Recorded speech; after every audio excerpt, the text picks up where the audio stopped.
अपनी बातें यहाँ पे बताई।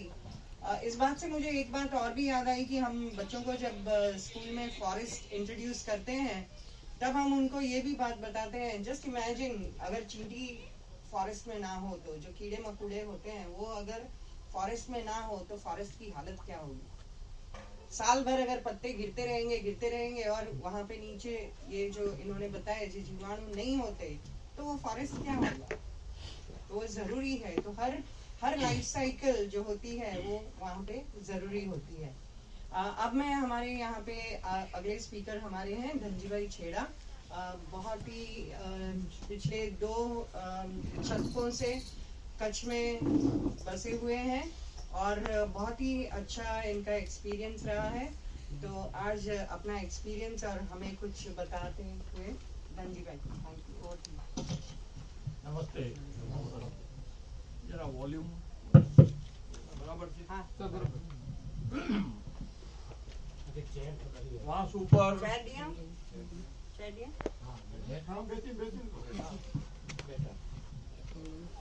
चौरासी वर्षની ઉંમર છે।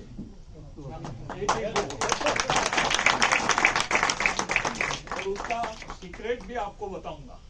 उसके पहले मैं ये बैठिए, आप बैठिए ना।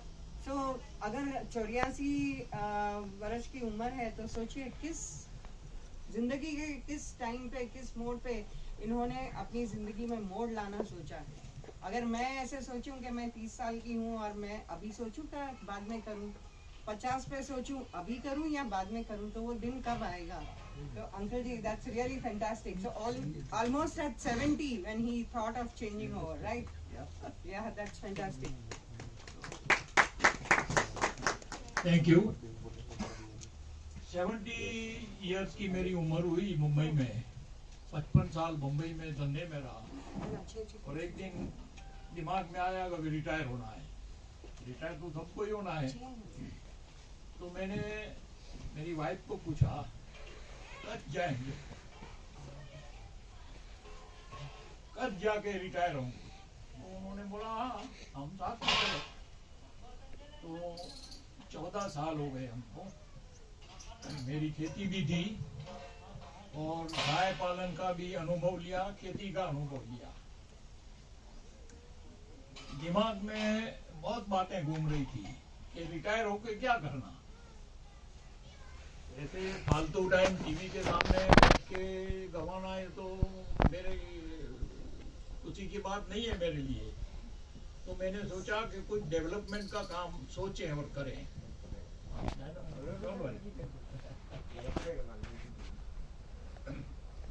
तो खेती और पशुपालन एक दूसरे से जुड़े हुए हैं और यही इसकी ब्यूटी है कि कुदरत की ऐसी हम ये दुनिया को गिफ्ट मिली है कि दोनों के सहारे से जीवन चल रहा है। खेती नहीं होगी या गाय नहीं होगी तो आपका क्या होगा, आप सोच लो।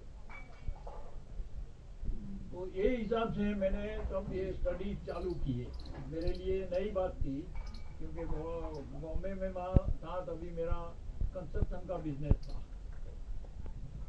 तो पॉजिटिव रिटायरमेंट में आने के लिए मैंने सोचना शुरू कर दिया और अभ्यास भी चालू किया। खेती थी इसलिए पहले तो चीला चालू जो खेती थी वो दूसरों की एडवाइस के हिसाब से करता रहा। लेकिन बोला ये इसमें तो कुछ मिलता तो है नहीं, आखिर तो बनिया हो ना। इसलिए वो हिसाब लगाने बैठा कि ये अगर नहीं मिलता है तो ये लोग खेती क्यों कर रहे हैं। इसलिए कर रहे हैं कि उनको और मालूम नहीं है, नॉलेज नहीं है। और महंगाई और लेबर चार्जेस जितने बढ़ रहे हैं कि अच्छी खेती वाले भी इसमें ज़्यादा कमा के नहीं पाते हैं और इसका ही नतीजा किसान आंदोलन है। ये ऐसे तो बातें बहुत लंबी हो जाएगी और आप टाइम भी कम है तो सब्जेक्ट के ऊपर आ जाता हूँ कि कच्छ के लिए हमने बहुत सोचे कि मेरी फार्म में मैं क्या करूँ, ये करूँ। फिर कोई ऐसे सर्कमस्टेंसेस हुए कि मैंने मेरी फार्म बेच दी क्योंकि अच्छी प्राइस मिल रही थी। फिर भी सेटिस्फेक्शन नहीं था। बोला ये फार्म तो बेच डाली, अभी क्या करेंगे। तो मैं वो ये स्टडीज चालू की है और उसमें हमको सबसे बेस्ट जो किसानी में जो बात आई वो वृक्ष खेती की है। वृक्ष खेती एक ऐसा सब्जेक्ट है, ऐसा धंधा है कि जो कम में कम इन्वेस्टमेंट में आप कर सकते हो और कम में कम खर्चे से भी कर सकते हो, क्योंकि एक टाइम एक वृक्ष लगाया वो वर्षों तक खड़ा रहता है। और अपने गुजराती में तो एक कहेवत है कि वृक्ष कमाऊ દીકરો છે। सब गुजराती आप गुजराती बोलेंगे तो હા, તો ઝાડ છે એ આપણો કમાऊ દીકરો છે। તમારા ગણપણમાં તમારો દીકરો કદાચ કોઈ સંજોગોના કારણે તમારાથી વિખોટો કરીને અલગ રહેશે, તમારો ભાર નહીં ઉપાડી શકે, પણ વૃક્ષ તમારા દીકરાની જેમ તમે સાચવશે, એટલી કમાણી આપશે। એટલે આ ખેતી માટે કન્સેપ્ટ નોટ મેં આ તૈયાર કરી છે, પછી એનું પ્રિન્ટિંગ કરાવીને સંસ્થાને હું આપીશ। કે આજની એગ્રોફેસ્ટ્રી શિબિરમાં વૃક્ષ ખેતી વિષય ઉપર મારું વક્તવ્ય રજૂ કરવાની જે તક આપી એમને માટે આ સંસ્થાનો હું આભારી છું। હું કોઈ કૃષિ નિષ્ણાત નથી, પણ મારી પોતાની ખેતી પ્રવૃત્તિ દરમિયાન મળેલા અનુભવો અને વૃક્ષ ખેતીના અભ્યાસ દરમિયાન અનેક કૃષિ નિષ્ણાતોના આલેખનો દ્વારા મેળવેલું માહિતીનું સંકલન કરી અને જે માર્ગદર્શન મેળવ્યું તેના આધારે મેળવેલા જ્ઞાનથી વૃક્ષ ખેતીની ઉપયોગિતા બાબતમાં મારા વિચારો આપની સમક્ષ રજૂ કરું।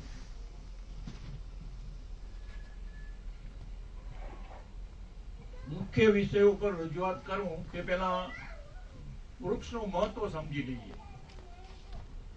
કુદરતે વૃક્ષોને માનવ, પશુઓ અને પક્ષીઓના લાભાર્થે વિવિધ ઉપયોગ માટે ઉગાડેલા છે।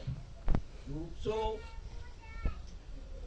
જાતે શુદ્ધ ઓક્સિજન ઉત્પન્ન કરે છે અને વાતાવરણમાંથી કાર્બન ડાયોક્સાઇડ શોષણ કરે છે અને પોતાના ખોરાક માટે ઉપયોગ કરે છે। આ જ કારણથી વૃક્ષોને પર્યાવરણ રક્ષકનો દરજ્જો આપવામાં આવ્યો છે। વૃક્ષો ન હોય ત્યાં જીવન સંભવિત નથી, જેના ઉદાહરણ પૃથ્વી પરના મોટા મોટા અફાટ રણ પ્રદેશો છે જ્યાં કાયમને માટે જીવ સૃષ્ટિ નાબૂદ થઈ ગઈ છે। આ એનો પુરાવો। માનવ જાતના ઉપયોગ માટે વૃક્ષો કપાતા જાય છે, જંગલો સંકોચાતા જાય છે, ત્યારે જીવ માત્રને ઉપયોગી વૃક્ષોને વાવીને ઉછેરવાની જવાબદારી કોણ સંભાળશે એ પ્રશ્ન આજે આપણી સામે ઉભો છે।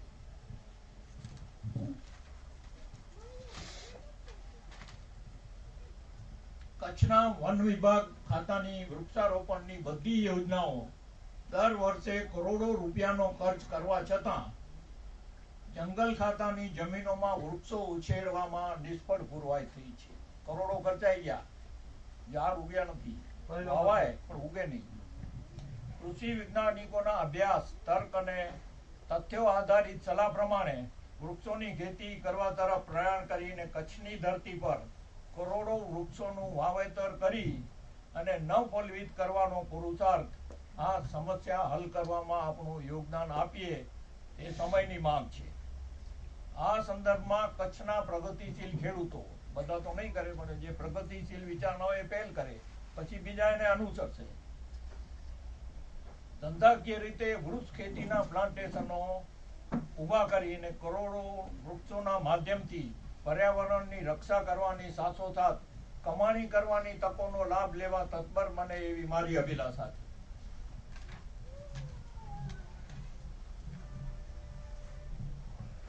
હવે દાખલા આપું, ઓસ્ટ્રેલિયામાં 15,000 એકર જમીનમાં સફેદ ચંદનનું મોટામાં મોટું પ્લાન્ટેશન 5 વર્ષ પહેલા એક કંપનીએ ઊભું કર્યું છે, જેમાં 65 લાખ સફેદ ચંદનના વૃક્ષોનું વાવેતર કર્યું છે।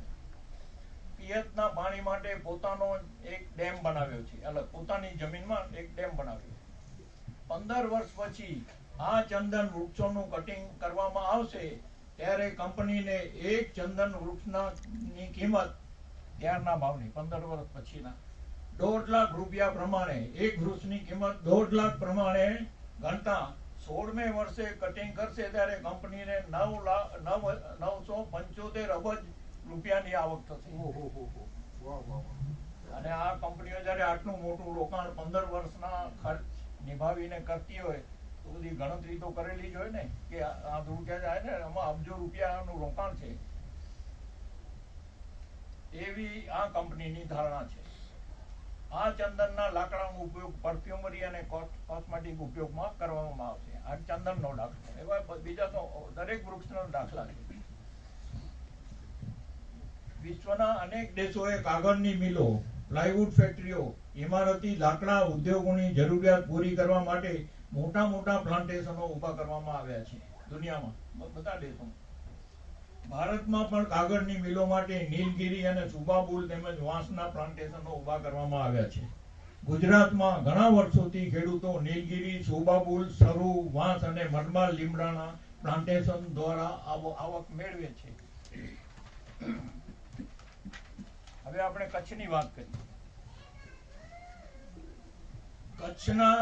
કચ્છમાં હાલમાં માંડવી તાલુકાના બારા ગામે ધીરેન પોપટલાલ નંદુ પરિવારે, હાલ પૂનામાં બિલ્ડર છે, પોતાની 250 એકર જમીનમાં મલબાર લીમડાનું પ્લાન્ટેશન ઊભું કરવાની શરૂઆત કરી છે. શરૂ છે, હમણાં ચાલુ છે. કોઈને જવું હોય તો જોઈ આવજો.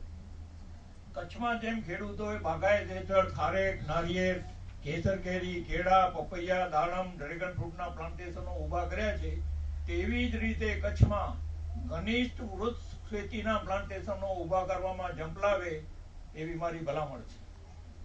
ભારતીય સંસ્કૃતિમાં વૃક્ષોને દેવતા તરીકે ઉપમાવામાં આવી છે, એની પૂજા કરવામાં આવે છે. વૃક્ષને આપણે પૂજીએ છીએ, એ એમ જ નથી પૂજતા, એની પાછળ વિજ્ઞાન છે જે આપણે ભૂલી ગયા છીએ. આપણે હવે ખાલી રીત રિવાજ ચાલુ રાખ્યો. ખેડૂતના ઘડપણમાં અમાઉ દીકરા તરીકે પાછલી જિંદગીમાં સહાયરૂપ બનશે.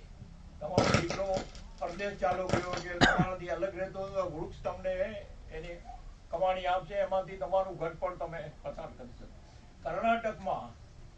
કર્ણાટક ચંદનનું ઘર ગણાય છે. કર્ણાટકના ગામડાઓમાં પોતાને ત્યાં કોઈ સંતાનનો જન્મ થાય ત્યારે પોતાના મકાનના આંગણામાં, વાડામાં કે ખેતીના બગીચામાં તે સંતાનના નામે ચંદનના વૃક્ષ વાવેતર કરવાનો રિવાજ છે, જેનો ઉદ્દેશ સંતાન ઉંમરલાયક થાય ત્યારે ભણતર માટે કે લગ્ન માટે ખર્ચ કરવા તે થોડા ચંદનના વૃક્ષો વેચીને તેમાંથી રકમ મેળવી શકે, એવી ગણતરી સમજી લો તમે. આપણે પણ હવે આ જ ગણતરી કરવાની છે.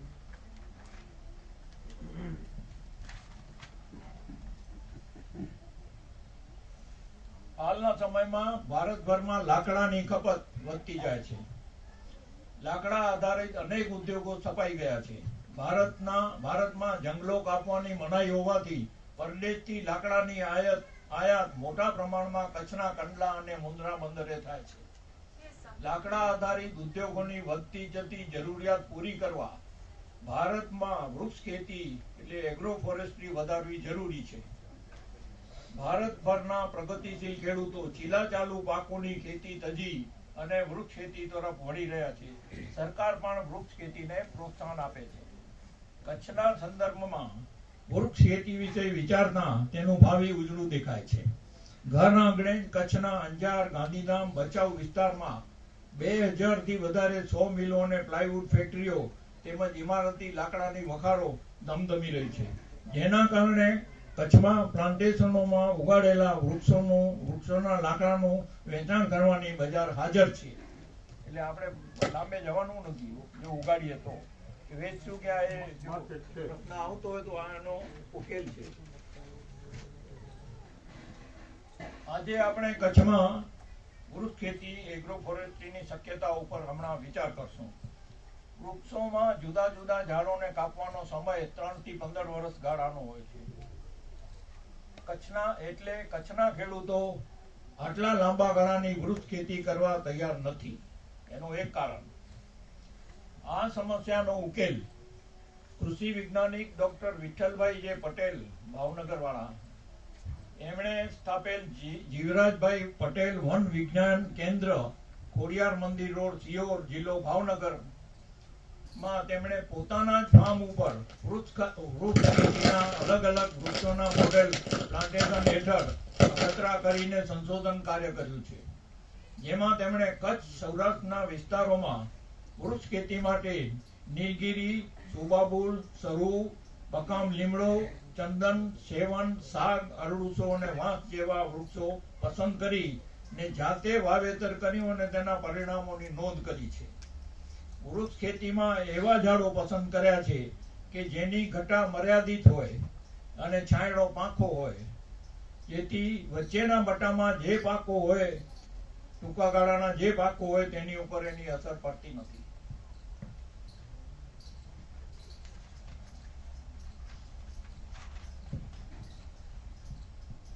ડોક્ટર વિઠ્ઠલભાઈની સલાહ પ્રમાણે વૃક્ષ ખેતીના પ્લાન્ટેશનમાં વૃક્ષોની બે ઊભી હારો વચ્ચે 10 ફૂટ જેટલું અંતર રાખી અને વચ્ચેના 6 ફૂટના પટ્ટામાં ખેડૂતો પોતાની પસંદગીના ટૂંકા ગાળાના પાકોનું વાવેતર કરી ને તેમાંથી નિયમિત આવક દર વર્ષે મેળવી શકે અને એમ કરતા કરતા પોતે વાવેલા વૃક્ષોનો ઉછેર કરી શકશે અને યોગ્ય સમયે વાવેલા વૃક્ષોનું કટિંગ કરીને તેના લાકડાનું વેચાણ કરીને તેમાંથી ભરપૂર કમાણી કરી શકશે. વચ્ચેના પટ્ટામાં કરેલી પિયતનો લાભ વૃક્ષોને પણ મળશે. ડોક્ટર વિઠ્ઠલભાઈ પટેલના માર્ગદર્શન હેઠળ અનેક પ્રગતિશીલ ખેડૂતોએ ભાવનગર જિલ્લામાં ઘનિષ્ઠ વૃક્ષ ખેતીના પ્લાન્ટેશનો ઉભા કર્યા છે. તમે ભાવનગર જિલ્લામાં જશો તો ઘણા ગામોમાં આવા પ્લાન્ટેશન આજે ઉભા છે. કચ્છના હવામાન, પાણી અને જમીનની હલકી ગુણવત્તા, વરસાદની અનિયમિતતા નજર સમક્ષ રાખીને વિચારતા કચ્છમાં સફેદ ચંદન, સરુ, સોમાબુલ, મલવા, લીમડો, સેવન, વાંસ અને વાંસની ઘનિષ્ઠ વૃક્ષ ખેતી કરી શકાય. ઘનિષ્ઠ વૃક્ષ ખેતી એટલે વધારેમાં વધારે ઝાડ 1 એકરમાં. સાથોસાથ વચ્ચેના ખુલ્લા પટ્ટામાં ટૂંકા ગાળાના પાકો ઉગાડીને તેમાંથી દર વર્ષે કમાણી કરી શકાય. એટલે આ ન વાવવાનું જે કારણ હતું એનું આ સોલ્યુશન છે કે વચ્ચે આ 10 ફૂટના ગાળે આપણે જો આ પ્રમાણે ઝાડો વાવીએ તો 10 એકર જમીનમાં 5 એકર ટૂંકા ગાળા માટે રહેશે અને 5 એકરમાં વૃક્ષો માટે રહેશે. કચ્છમાં સફળતાથી ઉગાડી શકાય તેવા ઘનિષ્ઠ વૃક્ષ ખેતીના પ્લાન્ટેશન ઉભા કરી શકાય તેની માહિતી નીચે મુજબ છે. ચંદન સાથે ચંદનને એક યજમાન વૃક્ષ જોઈએ જેના દ્વારા એ પોતે ખોરાક લે છે, ડાયરેક્ટ નથી લઈ શકતો. એટલે એની બાજુમાં સરુ અને એમાં વાવેતર અંતર ઊભી અને આદિહારમાં 10 બાય 10 ફૂટ. 2 ચંદન વચ્ચે સરુનું વાવેતર ને દર એકરે 435 ઝાડ ચંદનના અને 435 ઝાડ સરુના. બંને વૃક્ષોનો કટિંગ સમય 15 વર્ષે.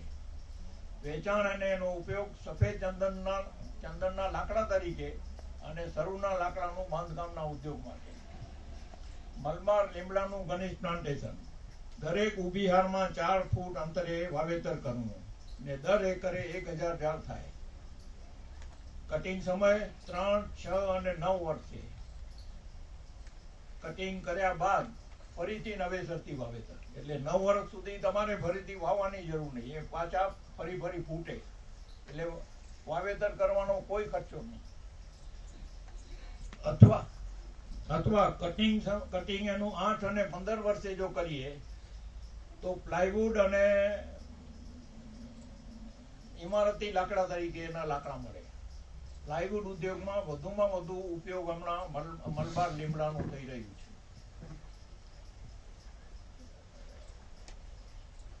વેચાણ અને ઉપયોગ પ્લાયવુડ ઉદ્યોગ અને ઇમારતી લાકડા તરીકે. એમાં દર વર્ષે લીંબોડીનું ઉત્પાદન થશે તેનું વેચાણ બી કરી શકશે. એટલે એ આવક વધારાની.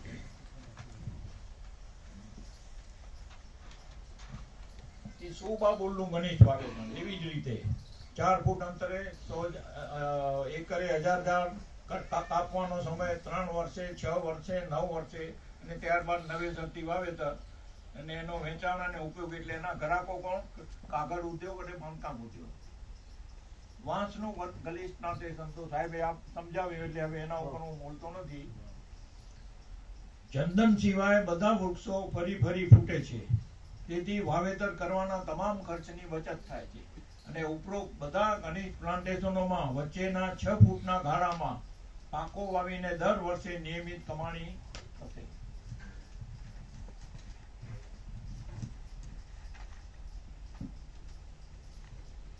હવે તમે કલ્પના કરો, જો પ્રગતિશીલ ખેડૂત હોય, એની પાસે 10, 20, 25, 50 એકર જમીન હોય, એ નક્કી કરે કે હમણાં મારે પહેલા તમે અખતરો 10 એકરથી ચાલુ કરો, ભલે બાકીના જે કરતા હોય એ કરો. તો 5000 ખેડૂતો જો કચ્છમાં તૈયાર થાય આ વાવેતર કરવા, તો અંદાજે નહીં, આ એકર દીઠ 1000 ઝાડ પ્રમાણે 50,000 વૃક્ષોનું વાવેતર એક પ્લાન્ટેશનમાં થાય અને 50,000 પ્લાન્ટેશનોમાં કુલ 5 કરોડ વૃક્ષોનું વાવેતર થઈ જાય. સરકાર આ કામ કરી શકવાની છે. 5 કરોડ વૃક્ષ ઉછેરી શકે.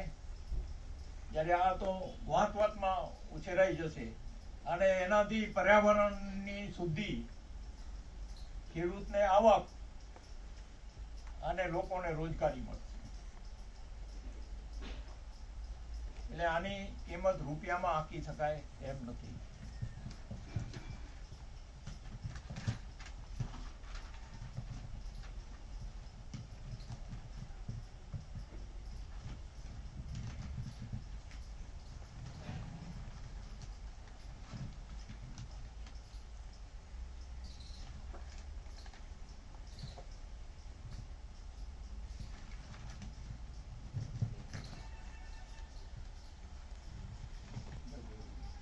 મારા હિસાબે કચ્છના આબોહવા, હવા, પાણી એ બધી ગણતરીઓ લીધા બાદ મારું એવું મંતવ્ય છે કે આ જે મેં બતાવ્યા છે એ વૃક્ષો અને સાહેબે જે બતાવ્યા વાંસની ખેતી કચ્છના ખેડૂતો માટે ખૂબ ફાયદાકારક રહેશે. ચીલા ચાલુ પાકોમાંથી બહાર નીકળો, એમાં કમાણી થતી નથી.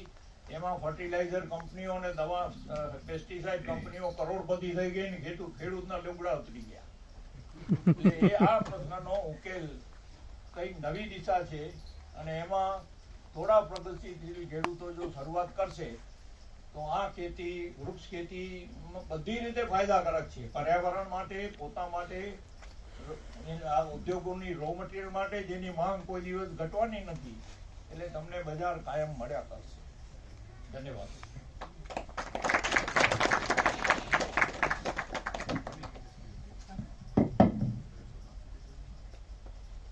यहीं पे बैठी है सर. तो हम ऐसे करते हैं कि अभी आप कोई भी स्पीकर की तरफ जाइएगा नहीं.